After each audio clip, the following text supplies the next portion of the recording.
Hello, probers. Howdy, howdy. And welcome to another episode of But It Was Aliens. Arriba. The extraterrestrial comedy podcast brought to you by two former MIBs. Your host today is myself, Moonwalker, and opposite me is the vanilla latte loving mofo himself, Captain Jism, aka Greybeard. Why is it when I'm drinking a rum, you tempt me with vanilla lattes? I bet if I was drinking a vanilla latte, you'd have been like, the rum-loving bastard. Would I do such a thing? Yes. Yes, I would. This week, we travel back. Way back. Okay, maybe not way back, but way back.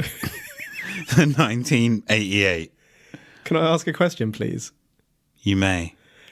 What's the difference between way back and way back? The amount of years. How many? Like, way back. That's not a number of years. It's a long time away. Way back. I can see that I'm not going to get any logic here. A while ago, March then. 1988, to be exact. Well, if you were being exact, you'd have given me the date in March. We're going to be taking a trip along Route 61, also known as the Blues Highway, due to its long history within blues music. But let me stop you just there. Greyballs, this probe has fuck all to do with the blues. Why are you telling me that? I was starting to think of like blues related things in my head, like saxophone jokes and I don't know. There'll be no howling in the moonlight here, buddy. Oh. Well, technically there's a chance there may have been, because on this particular day, March 20th, for John Salter Jr. and his son, John Salter III, they were on their way to John Jr.'s first speaking engagement of his tour of the southern states. Now, John Salter Jr. isn't your average John. Honourable John? He was a professor at the University of North Dakota. There we go. Honourable John. There's a picture for you there as Smart, intelligent, Honourable John. Exactly. Okay, I'll check that out. I'd just like to ask, because you've given me John Jr. and John the Third. Mm-hmm. Is there an original John? There is. Are we going to meet him? No. So these it's not could have the come three from... Johns. That's disappointing, and now I'm querying as to whether they've come from a pure John bloodline or a dirty John bloodline. You'll find out. Okay, I'm going to check this picture. That's that shirt has got a lot going on with it. That's a purpley, pinky, red kind of zigzaggy diamond pyramid shirt. It's like someone was trying to make a long-sleeved t-shirt in the Aztec style and didn't know what colours to use, so they used them all. The face, he's grimacing almost, like he's just taken a finger in the butthole and he wasn't expecting it, and it's the first thing that's ever gone up there. And he's like, oh! But he's not disappointed about it. He's intrigued. That's got to be a toupee as well on his head, isn't it? It's quite a dark toupee-esque. Who knows? Could be his real hair. That is never real hair. Wait, one more thing. What's that around? Is that a badge or a necklace? He's got some sort of giant medallion. Old kind of weird necktie thingy clasp things they used to have. It's like a clasp. Yeah. Where they have the giant thing and then it's... I don't know what the hell they were or why they wore them. Mm-hmm. I think it was just a man's way of wearing a necklace without wearing a necklace. So whilst this man is full of intelligence, he's not full of fashion sense, it would appear. Now, I told you that this wasn't your average John. You did? He received his bachelor's and master's degrees in sociology. He participated in street demonstrations and sit-ins with social activist Medgar Evers to fight racism and segregation. Good man. And he also took part in the first legal civil rights demonstration with Martin Luther King. Awesome. It's unknown if he knew King personally or was just part of the demonstration. This better be legit and you not like pull it out from me at the end and say, that was all bullshit. No, because below... Cool, this is an honourable man. A picture of you. I can see me, there I am. Him in the sit-in. Okay, so which one is he? So, the one nearest to you, bottom left. That's him? With the white powder on the top of his head. What is the white powder? That was going to be my... So, condiments. So, in the sit-in... Oh, he's not the only one, okay. No, people were having... Are they doing tequila shots off people's heads? Like snorting the line? That's not how you do a tequila shot. No, those are racists pouring condiments and shit on people. Hey, bastard. Wow. That's not what I was going with, is it? My gosh, what an awful world we live in. But good on him for standing up and demonstrating with this shit. Wow. So, on top of that, he was the first person to receive the Martin Luther King Jr. Award and was a coordinator of MUFON for the North Dakota chapter. One former student says that he has sat in on several of John's classes on his experience and remarks that John is one of the reasons he got into teaching, citing him as a remarkable storyteller and that he always stood for people in the margins. Good, honourable man. So what we currently have here, probers, is a real life Honourable John. He wasn't born under a bad sign. What do you mean a bad sign? So great hits. Is this aliens? Well, I feel like you've not really given me the actual story here. I've given you a real life Honourable John. Do you know what? I feel like because I made such a thing of telling you people were honourable and trustworthy when they really weren't, that we've now gone completely the other way and we only use it when someone's really, really honourable and trustworthy. I hope you're breaking that chain and going back to the old ways, but not for this case. Because this is a John. And I'm borderline going to vouch for this John because he's standing up for some real important things here. I'd just like to also touch upon the fact that you say that his former student sat in on classes on his experience. His life experiences, yeah. Okay, so that wasn't like an alien abduction experience. Okay. This John is honourable. I can't say it's aliens because you haven't told me what's happened yet, but good man so far. You can say it's aliens. I mean, it's an Honourable John, so anything that I say, you would vouch for him, would you not? Well, I'd like to know a little bit more honourable to see if he's a real John. He could have changed his name. If he changes his name later on. Now that we have a teeny tiny bit of background of the Honourable John, let's probe deeper. Like I said earlier, John Jr. and John III were driving down Blues Highway. They were in John Jr.'s pickup truck when he drove them off of their scheduled route.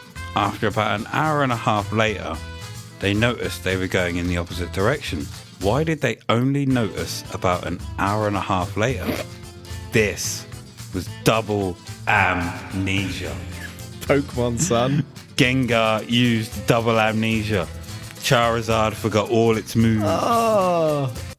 And you've given me that's an awesome picture. It is, isn't it? You've literally stuck it in there just because it's awesome, haven't you? Yes, I have. Mr. Moonwalker has shown me like how would you even describe that? A mock-up of Gengar, almost in the style of Slimer from Ghostbusters mixed... No, I don't know how to describe it. It's like just awesome. Real life Gengar. Real life-esque, yeah. Real life with a slight element of caricature. But even so, that's awesome. Oh, what was I going to say? Only honourable and trustworthy people drive pickup trucks. Also, Gengar is the best Pokemon ever. I still like Mimikyu, but Gengar is definitely up there. After 90 minutes, when the move finally wore off, John Jr. explains that he could see the headlights of his pickup clearly on the highway, the sound of the engine as well as the tyres. Then he realises they're heading towards Madison. This isn't right, so he asks the third to check the map. Both have no idea how or why they are heading in the wrong direction. What they decide to do, as it was now getting dark, was to stop. They found a restaurant/hotel, and they say that there were several police officers and men wearing FBI hats who looked as if they'd been searching for something. What? The third describes that he felt guilty, although he knew they hadn't done anything wrong. They discuss that they don't know what's going on, as to them it's impossible that they can't both remember anything. Then John Jr. remarks,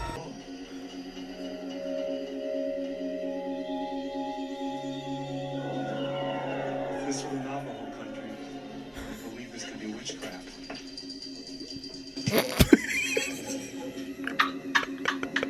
We drove down. Wow.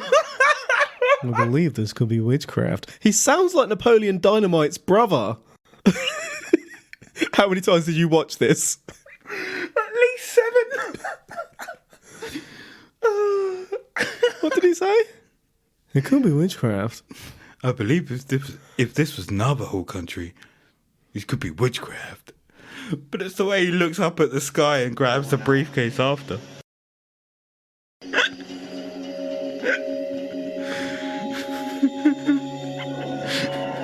this were Navajo country, I believe this could be witchcraft. So quick. I believe it could be witchcraft. He's got a lovely voice, Crabwell. He's got such a lovely voice, and I believe it could be witchcraft. I feel like it needs a sound effect as he lifts the suitcase up. Oh, it really did. Wait, what was this video anyway? So this was a reenactment of their account. What was it on? CBS, I think. Okay. I believe it could be witchcraft. That doesn't sound like the most logical... Wait, who came up with that idea? John Jr. Oh, shit. They're both Johns, remember? Yeah, well, it's very confusing when They're you both speak in a Johns. voice like that. Wow. Okay. I'm going to have a stiff drink. I mean, my mind was slightly blown by the voice, and I can't really remember any details of what you've just told me. I believe it could be witchcraft. So they've got amnesia. Double amnesia. I'll be honest, son. I feel like I've got amnesia right now. All I can remember is the witchcraft line and the suitcase. Why do they feel guilty? Exactly. They don't know. That we just driving and then they take a long time to realise they're going in the wrong direction. About an hour and a half. So, very intelligent people, not blessed with fashion sense or a sense of direction, clearly. But that's okay, because intelligence works in different ways. You wouldn't judge a fish on its ability to climb a tree. Exactly. And this gentleman is tuned in to witchcraft. He believes it could be witchcraft. He's protected. He's going to stop that witchcraft from happening to him. I'm sorry. Continue. The next morning, they leave and head towards their original location. I'm going to head towards my original location. This is when they notice a light heading towards them from above. The witch. John III describes it as a glittering light, whilst John Jr. explains that it was enveloped in an energy field. It hovers in front of them for maybe 20 to 30 odd seconds. They pull over and observe as it flies away. John Jr. says to his son, "Do you remember Betty and Barney Hill? Oh, yeah. Well, they were a real responsible couple who were picked up and they didn't even know it." Oh, they knew it. The acting when that line is said is unbelievable. I believe it could be witchcraft. It's almost as good as that. I don't think you're ever going to top that for fine acting. I feel like an Oscar should have been awarded for that line, in fact. Should have. An honourable Oscar. Okay, I can see you've got a picture here for me. A real life picture of the craft that they saw. Real life picture. So that looks to be a photo of a mountain range. Yes. With Are you arguing? the depiction. Are you arguing that the mountains aren't real? Can I just finish? So in front of the mountains, slapped on top of the mountains, in fact, appears to be the depiction of a UFO as created by a 7-year-old child on Microsoft Paint. I think it's a real the top bit has a haggard line that connects to the middle part of the dish. It's literally, they've coloured it in and not gone between the lines. I don't understand why you get so negative every time I bring you facts. I'm not negative about the story. I'm negative about the drawing facts. of the UFO. I'm quite into witchcraft. I just can't get on board with this picture is all. I make no judgment as to the case. I'm assuming that the people didn't make the Honourable Johns didn't make this picture themselves. No, not that I'm aware of. I just call into question the validity of this one photo, sir. Why? It's real. It's got a shadow. Where's the shadow? Oh my god, I didn't even notice the shadow. They've slapped a shadow on the bottom that completely... The shadow starts on the mountain range and goes across this picture into the sky itself. There is a shadow in the sky, not on the floor, literally in the sky. All right, you've changed my mind. This is a valid photo. I knew it. My gosh. Fine work, sir. To the Salters, predominantly John Jr., this sighting was connected to their missing time. John Jr. says that he saw this as a friendly kind of appearance, some sort of goodbye. Which makes me wonder what the hello was. Once at their next hotel, John III says to his dad that he thinks something weird happened to them, in which his dad agrees, before John III remarks that although it's strange, he wants them to visit them again. They gave him a good time, baby. They were still not at their destination. So on the way, they tried to search their memories to figure out what happened to their missing time. Please don't get hypnosis. Please don't get hypnosis. Whilst driving, they started to have flashbacks, and periods of the missing time started to come back to them. They didn't need the hypnosis. What had happened is that they'd stopped. The same craft was hovering in front of them, and towards the car walked what John Jr. described as what he thought were children. Ooh. They got on the bumper of the car and were peering in. What? They don't know why, but they get out of the car. The humanoid children continue to examine the truck, whilst John Jr. and John III stared at the craft. Out of the shadows stepped a larger figure, Daddy. half human, Half half dad. humanoid. This being is described as being 6 foot tall, and John explains That he had that a real felt dad presence. a strong bond with this larger being, and they were led away from their truck. John Jr. says that he believes that this was a friendly visit rather than a hostile one, because at one point he tripped, but instead of hitting the ground, he was stopped with what he believes was a telekinetic psychic force.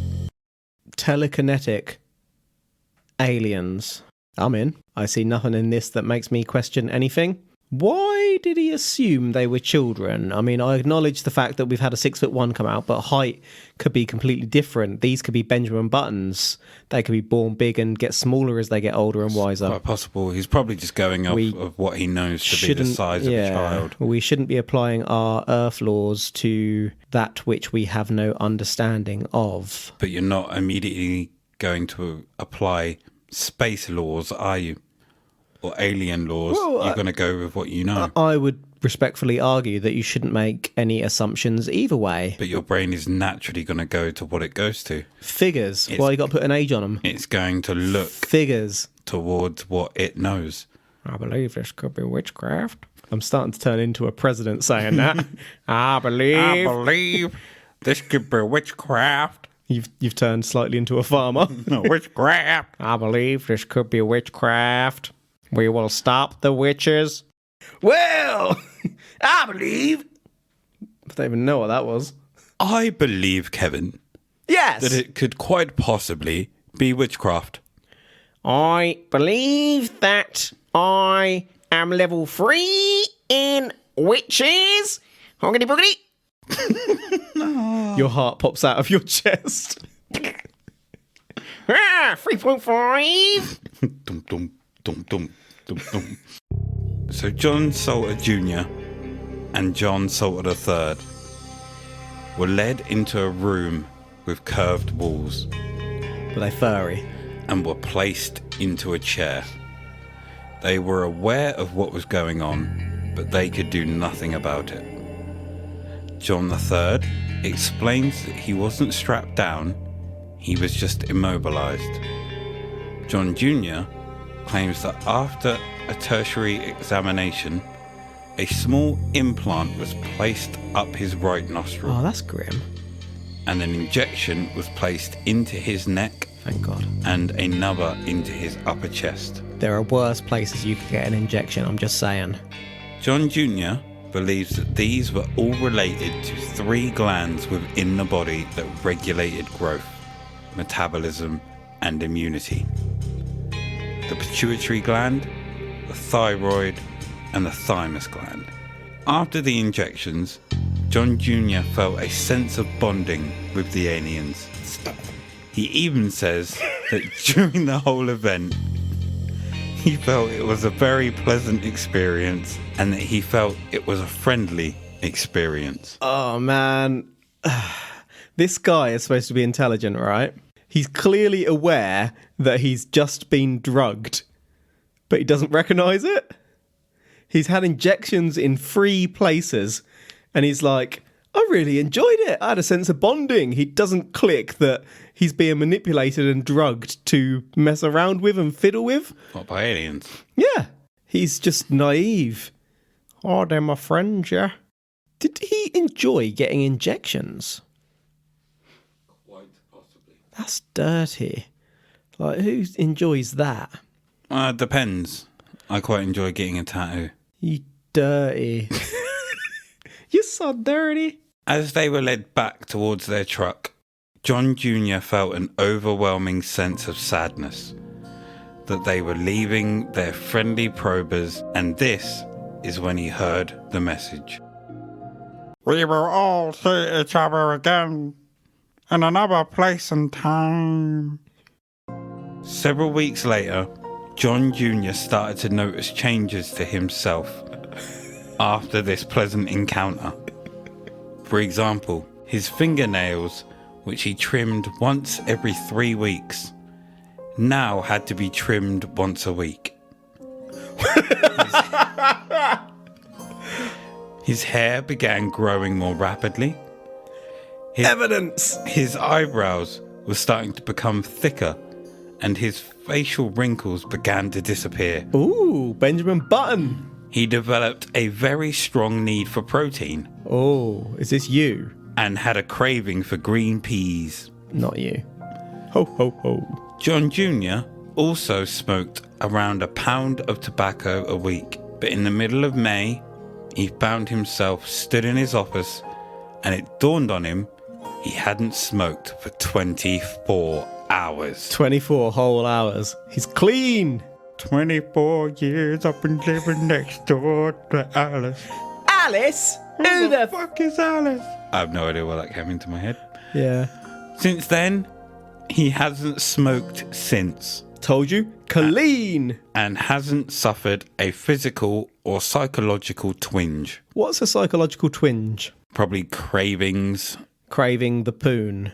the backy.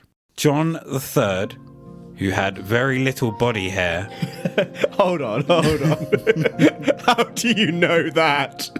because Have he you seen mentions it. photos? He says so himself. All right. John III, who has very little body hair, now started to find it growing all over his body. So he hit puberty. Look, The aliens injected him and made him hit puberty. as I said earlier, Yes. shit is real, and they got injected into places that were around immunity, Right. growth, and metabolism. So pretty much they got boosters. They got alien boosters, son. You quite like protein, don't you? I love protein, son.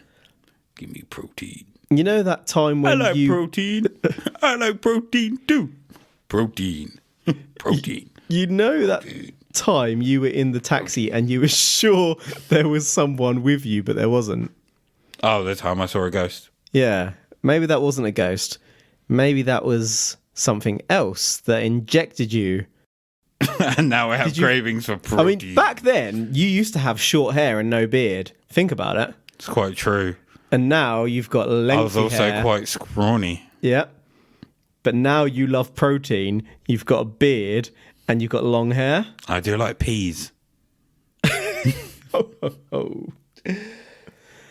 I think we might have just tapped onto something there. Did I get visited by the same creatures? That the Honourable John's got visited by. Are you John the Fourth? Is this your bloodline? Am I the real John? Original John. So to summarise... Whoa! We're summarising already? Summarising already. But we don't know anything.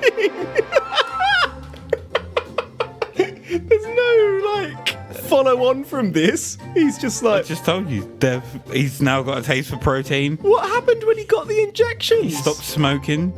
But They got let out. how did he have such a pleasant encounter? With anything else inserted? Not that we're aware of. Did they put any implants in him? What? You're just moving on so quickly. So to summarise, No. we have John Jr., Honourable John. who was travelling to the first destination on his speaking tour with his son, John III, when for no reason at all, they take a detour. Over an hour later, they come round and find they're travelling in the wrong direction. They stop at a hotel, motel, Holiday Inn, I was going to say that. and see a bunch of police and FBI. They leave the next morning and are greeted by a UFO en route to their next hotel. The UFO didn't stay long, and John Jr. thinks it's a goodbye. As they continue on, they try to rack their brains about the missing time, and pieces start coming back to them.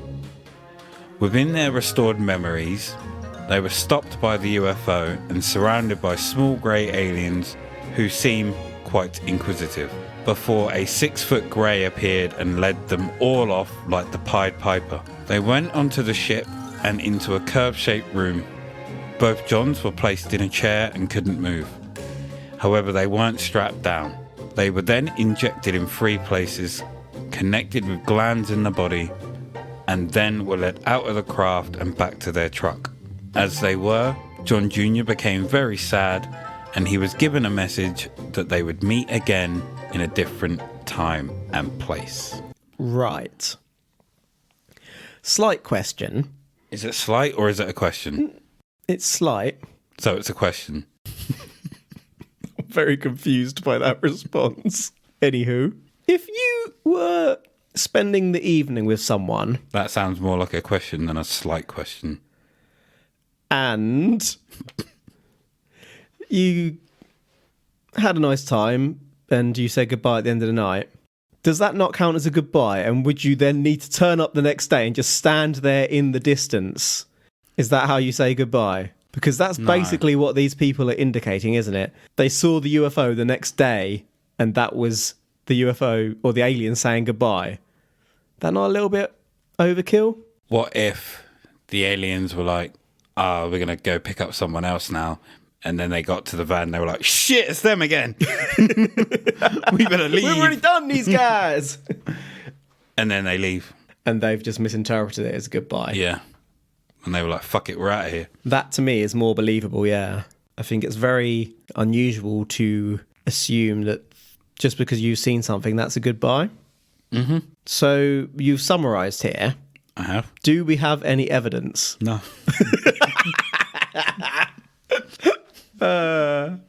Glorious. Aliens. Is there anything you're going to drop on me after we conclude? So, like, he was already doing talks. What was he doing the talks on before this happened? Because I'm assuming he went off and started doing UFO talks. So he was a UFO, not a UFO. He was a university teacher and he studied, what was it? Native American and stuff like that. He was adopted as a child. Oh, okay. And I think originally he was Native American and he took his father's name or his adopted father's So name. he wasn't a real And John. then there was another point where he changed his name back You to something. Arse. And I can't remember what it was. Was it Granville? No. He changed his name to John Hunter Gray. He's a grey. And then John the Grey. he changed his This name is Aliens. again, Yeah. simply to Hunter Gray. Okay, it's not Aliens. Now, did he change it to Hunt a Gray or Hunter Gray? I mean, that's changed my conclusion on this one, I'm going to be honest. So you're saying it was aliens. No. What you're saying, Kevin the Grey, is this an Honourable John or is it a dishonourable John? So, I was legitimately willing to say that this was Aliens because he was a John. But you've told me he's changed his name to Hunter, so I'm taking that back. But I'm he's- not saying that it was Aliens. And I swear to God, I was going to. I was literally going to. Because this is highly convincing. It's full of provable evidence. There's no argument. In researching this case and finding out everything about the man, You fell in love. I was very much thinking, Leaning towards an erection. how Hard you were. can I argue that this isn't aliens? Like, Yep. he's such an honourable, Yeah. stand-up guy. And I was With like, a lovely voice. he's not going to lie about this shit. What? But then we have the student say that he's a very good storyteller. And then I was thinking, but would he make up a story if it has an end goal to teach people things? Good call. And then I thought, yeah, he possibly could. And for that reason alone, until I started watching the YouTube video, I might go and watch that. and then I was like, no, I can't. Yeah. So non-nefarious bullshit. Yes. Like, with the right intentions. I think Which teachers often tell stories to teach you things. I think that's fine, yeah. exactly what it was. He created a story to teach as a teaching tool. In the CBS documentary or whatever that documentary was, Yeah. they do have little spliced interviews with him and his son. So the real John Salter and the real John III are in it. Okay. So, as always, thank you for joining us this week on this crazy trip. You can find us on Instagram at But It Was Aliens Podcast. We're on Facebook at But It Was Aliens. ACB. And our Facebook group is Extraterrestrial Towers. You can find us On Twitter. at But It Was Aliens and on Patreon at But It Was Aliens. I have been Moonwalker, he has been Greybeard, and we are But It Was Aliens. The truth is up there. Hashtag